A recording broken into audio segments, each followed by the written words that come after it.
Hey everyone, welcome back to Let's Play Chrono Trigger, and in this episode, let's go to Death Peak. You know, it sounds like a very lovely vacation spot. So, Belthanu, or I keep calling him Belthanu, it's not, just Balthazar, or Balthazar in New Body, he released these Pollo, I think they're Pollo, or, no, that's chicken in Spanish, Poizo, I don't know how they're pronounced, nor do I really care that much. The guy kind of have a hard to pronounce name, though. But basically, he released these dolls, and there's 3 of them, and the first one allows us to get into Death Peak, because he plants these trees, which allows us to walk up, you know, and get past the heavy winds. So that's nice. So now we can actually go into Death Peak. Now this area, contrary to what you probably are thinking, is actually quite easy. It's not that hard at all. You know, with a name like Death Peak, you would think, oh, this place is going to be really hard and deadly. No, actually it's quite simple and calm. It's kind of got, you know, it's got this nice music, and it's got white snow and jelly eggs. I love jelly eggs. Actually, I like that, you know, those Cadbury eggs that you get at Easter with, like, the caramel or the cream. Oh, those are awesome. I love those chocolate Cadbury eggs. And way to go, PTM, walking in the middle of the enemy group. Though, to be fair, well, she could have gone to the other side, or he, or it. It's gonna be hard, like... I named 3 of the male members of CSS after females. Cracker. So yeah, and that's I think area bomb. Basically, you can depending on where you're located, it damages more enemies. Again, there's some moves that depending on your position, or depending on your position, you can either hit more people. You know, it adds an extra strategy to it. Like for example, Chrono Slash again. If you there's enemies lined up, you can hit both of them as opposed to just one. So this game does have a bit of strategy to it, but at the same time, as you can see, I'm strong enough that it really doesn't. You know, strategy becomes less important. That's one thing that people criticize RPGs, saying that strategy doesn't. It's just a lot of spam because you get strong enough. There are RPGs that negate that though, and this one not fully, but does it a little bit, especially with the bosses, because some of the bosses have some interesting things, like how like for example Nesbill, you had to use thunder, lightning to damage him. There's some strategies to beating the bosses. You can't just spam, or else you're not. Well, you could beat them, but you'll have a harder time in beating the boss. And wow, they made a pyramid. That was kind of cool. But yeah, this area is pretty straightforward for the most part. We have basically just more recolors of past enemies. I'm pretty sure those guys, maybe those skeletons aren't past enemies, but we do see them. Actually, we see more of them pretty soon. Yeah, this game, if you've been wondering, some people who haven't played the game, is not over. Technically, it's getting close, but there's a ton of optional side quest stuff that I will be doing. That is side quest, but it's important side quests, like you know how like in Zelda you can get a heart piece, and that counts for 100%, but you don't necessarily need it. But like there's no extra stuff usually. In this case, the extra optional side quests kind of reveal a lot of story, so I feel they're important to show. Not to mention the fact that they're basically part of the game. I mean, and I like to do 100% anyway. Finally, PTM learned Ice 2. That took forever, though. To be fair, I stuffed PTM/Marley in the box forever, so it wasn't like, I just was lazy and, or not lazy, but I just wasn't using it, so using, PTM, so, I don't know who, should I I guess I'll ask, should I refer to the characters by their CSS names, or should I refer to them as their previous names? Not that it really matters, but, I probably should just call them by their regular names and just have their names are their CSS names, but still refer to them as their normal names, because it'd be less confusing when explaining things in terms of gameplay. But yeah, trying to think. Well, first, oh my God, Baby Lavos! Hi, Baby Lavos! Look at the cute little thing. So Baby Lavos, or Lavos spawn, here's what you want to do with this guy. You want to attack the head. You want to attack its weak point, but technically, yeah, you want to attack its weak point for massive damage. You can't, if you attack the body, it will counterattack with, much, heavy damage. So you want to make sure to only attack the head, and these guys are a piece of cake if you only attack the head. If you attack the body, the counter attacks are pretty strong, so I would definitely just attack the head. It's not that hard. You have plenty of techs that are like single hit techs. In fact, there is some actually triple techs that I should have used, but didn't. And don't worry, I'll still be showing the techs off later. But yeah, these guys aren't that bad. I'm showing all these battles though because they're kind of, I mean, they're required and they have the boss theme, or yeah, the boss theme. So, you know, I feel they're somewhat important. They're not hard though. Again, these guys are fairly simple to kill. I try to think, like, I wasn't sure if these guys, I think they, you would think they would give you something awesome for like a charm, but from what I saw, it was like a mid potion. Maybe I'm wrong. Maybe there is an awesome charm, but I don't think they give you anything awesome for charming them. And let's go grab the chest. And yeah, here's again, like all the other areas, we get upgrades on our items. So here we have the Giga Arm for Giga Gaia. Huh. I should just every time the Gaia, the little robo icon appears on Scratch, you just put Giga Gaia in its place. I don't know. I don't have.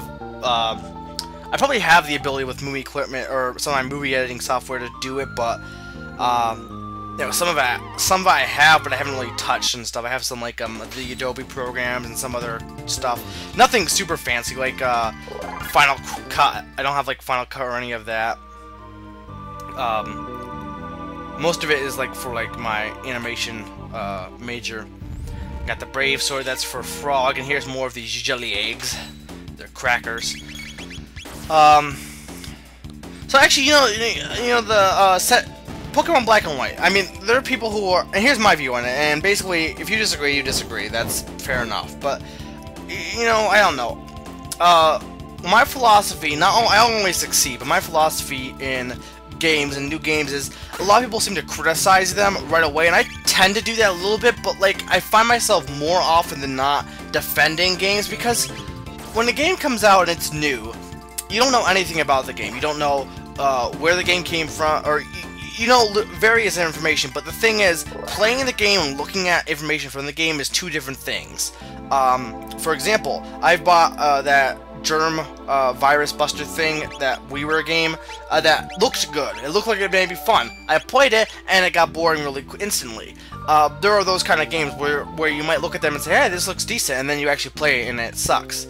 And you shouldn't always take, you know, you should take information for granted when it's coming out. I mean, look into it, but it's good to reserve judgment. Now, I'm not always fair in doing this. Sometimes I judge things too. Everyone does. But I guess the point is to attempt to try and do it. Like, I've seen people criticizing, you know, how some of the Pokemon look very bland. I mean, and, you know, it's fair enough. I mean, basically, actually, I got in a really good debate with one of my friends from college on Gear, one of the new Pokemon, and how that's what's wrong with Pokemon today. And I'm like, I was kind of defending it, but basically, we both ended up agreeing that Pokemon like Magnemite and Rotom, even from the 4th generation, those are Pokemon you can like. Why? Because they look like they're alive. He said I could see myself having a friendship with them because they look alive. Rotom has a spark of life with electricity. Magnemite has a bunch of gears in it, but it looks like it's alive. And it looks like you could be a friend with it. Gear looks very blank expression. He just looks like a gear. And I did agree with him in that sense. It's like, you know, some of the designs, it's like you're looking at Gear, he's just kind of dull and just doesn't look like you could be friends with the Gear. It'd be like trying to be friends with the Stapler. Whereas like Pokemon, like, it got in the whole thing with inanimate objects, how like, you know, Brazong and Brazen, how they were like just metal plates. And you know, look at Brazen, it has a very blank expression. It doesn't really have any expression at all, and here you want to make sure not to fall off. I actually did really good in doing that. Brazong, and I might be pronouncing it wrong, but the metal plate Pokemon from 4th generation, they don't look like they'd be your friend. They look like something you would eat dinner on. And you know, that's the thing, is like, I can agree with people.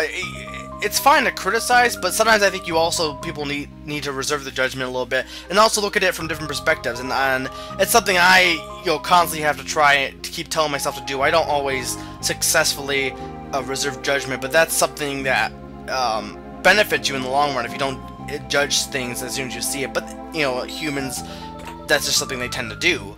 But like, you know, overall, I'm kind of looking forward. I like the fact that they're not going to include any of the previous generations until after the game. I think that's a really good move. I like the seasons thing, and I like the fact that they're making the two games different. They're making them different.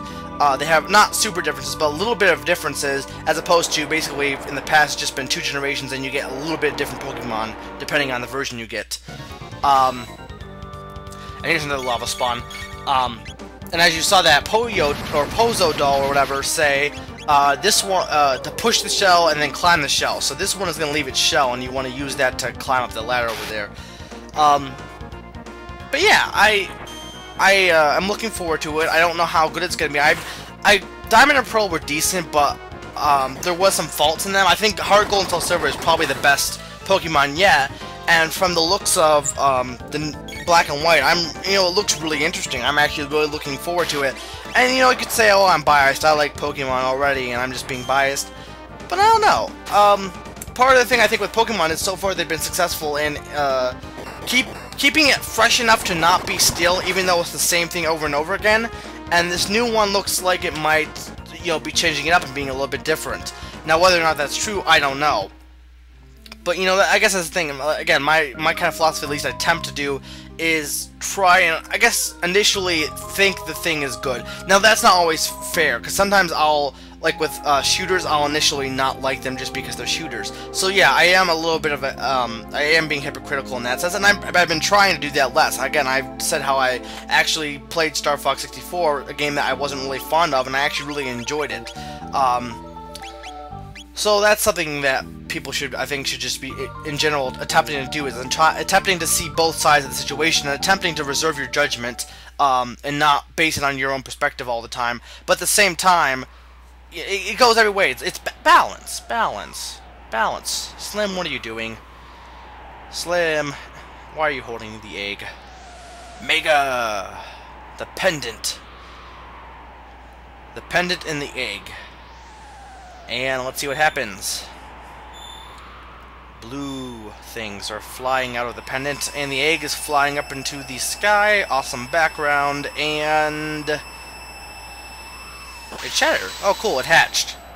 It shattered. Wait, what? No, it hatched, guys. Didn't the guru tell you it was gonna hatch? Why are you crying, Gaia? Okay, now this scene always creeped me out. I think it's gonna happen. Give it an answer, okay? Hi, Slim. Pancakes. Yeah, this never made any sense to me. Why the heck is the sun being eclipsed? Is there really any point to doing this at all? And why? I don't know. I never really got that. Whatever. The sun is being covered by blackness, and they're going back in time to the moment where I died. The exact moment. There's Lavos, there is Isla, there's Frog, there is Magus, there is me, there is Crazy Woman, there is Sha-la-la-la-la-la. And we are, my friends are now going to put my clone in my place so they can save me. Just like with Indiana Jones, you just have to make sure they're of equal weight. And people asked why you need to replace it with a clone. And my thing with the whole clone thing, there was some debates with the time-space thing, and my thing with the clone is, I don't know why, just because that event happened, so you can't fully change it, but at the same time, I am an important part to the space-time continuum, so I need to exist, so you're basically just replacing that event with a fake thing. So it still happened, just happened differently, so that I still existed. Anyway, I'm back at the Christmas tree. It kind of looks like a Christmas tree, it's kind of lit up, and I like this background as well. Tis good of you to return, Mega. Oh, Mega, what a relief to have you with us again. Ah, thanks, Gaia.